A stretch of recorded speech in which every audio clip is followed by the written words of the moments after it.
The Times of India. March 19, 2014, 12:41 p.m. IST. Things a second-generation Indian American would never get to experience. NRI, contributors, Devashri Shivadekar. It was the fall of 2008. I had freshly arrived in America, breathing in my future with much trepidation. It was my first week in the country and I barely knew anybody or anything. I hadn't yet figured out the lesser-known, secret and subway transfer from Brooklyn to Union Square and was still unaware of the goodness that is the venti latte with hazelnut shot at Starbucks. I was putting together my IKEA bed frame that seemed more complicated than making modaks with 21 pleats during the Ganesh festival. As homesickness was slowly creeping in, I heard a sound that made my heartstrings flutter with an unusual excitement and familiarity. It was distant but it was there. It was the sound of a pressure cooker going off. And I instantly knew I was surrounded by a familiar feeling. It didn't take me more than a second to momentarily get transported back, 10,000 miles away and be reminded of a comforting feeling that my home will always follow me wherever I go. Because home really is where your heart is, even if that heart is now in the land of drive-through tanning salons. That made me think of certain idiosyncrasies that will forever define us as an Indian American, something our children born here will never get to experience. I instantly activated my memory lane, and in addition spoke to all my friends, family and relatives who had migrated to the Western land and talked to them at length about what they think their children will miss out on, growing up away from their homeland.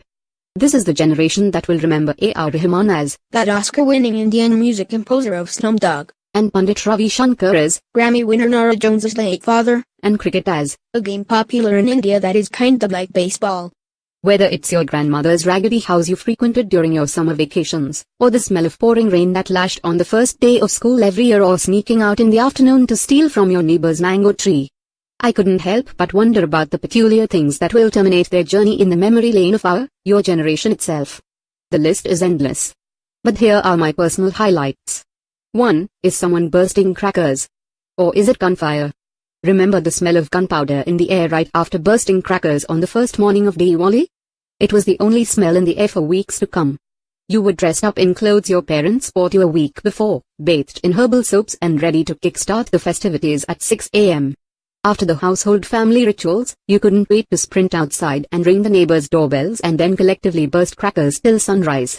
The early morning, pre-sunrise sky sparkled like a Vegas strip with some crackers that cost more than our cars. It was usually followed by a feast of a breakfast that would put the White House chefs to shame. In America, if you hear the sound of crackers bursting in the air, it's frighteningly because someone is probably firing bullets in the neighborhood. 2. No pastime will even come close to Antakshari. Bus travels were much more than a mode of transportation. They were a lifestyle. And the only valid way to spend time in a bus was playing Antakshari. You knew the beginning to every Hindi song there was and you were still going strong after 4 hours, not sick of singing your guts out and eventually inventing songs starting with Hil, Pyar, and the likes. 3. Your kids will never know that Birbal was your first superhero. Move over Marvel and DC, because Birbal will demolish your heroes with the most powerful prevailing superpower known to mankind, his wit. Even before J.K. Rowling and Tolkien became a household obsession, Amachitrakatha was your original source of narrative fantasies. For you, Birbal was stronger than Batman, and smarter than Holmes. He was a friend, philosopher and a guide not only to Akbar, but also to your 12-year-old self that relied on his intellect for all the life's problems. 4. Sunday morning for you and your kids will never be the same without Surabhi. Waking up to Siddharth Kak and Renu Pashahani discuss the cultural goings-on in the country, as you sipped on your third cup of Sunday morning tea was the most satisfying thing in the world.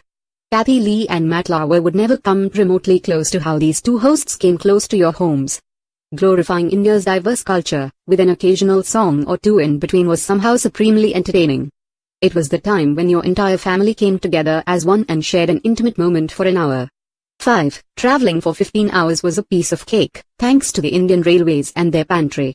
Traveling long distance was never really an issue, because unlike aircrafts, you had the luxury of sleeping throughout your journey in one of the 3 berths in each compartment. Granted, it tested your acrobatic skills to climb up, but it paid off when you got on top. Plus the reward in the form of packaged cutlets and cheap tea was always worth it. 6. Your kids will never spend the Indian Independence Day the same way. Independence Day was a patriotic holiday where you were sober to remember it the next morning. There was no alcohol involved and no partying. It was a day where you went to school for 2 hours to see your headmistress hoist the Indian national flag, accompanied by a melodramatic rendition of Mere Desh Ki Dharti. After that you were given a piece of candy and a small tricolor flag that you pinned to your uniform with utmost pride. It was the one day of the year when you not only looked patriotic, but actually felt it in your heart. The list is never ending. And the memories are eternal. Of course, you will get to carve new memories with your kids here, giving them the best of both worlds. But the nostalgia? That's something you cannot restore.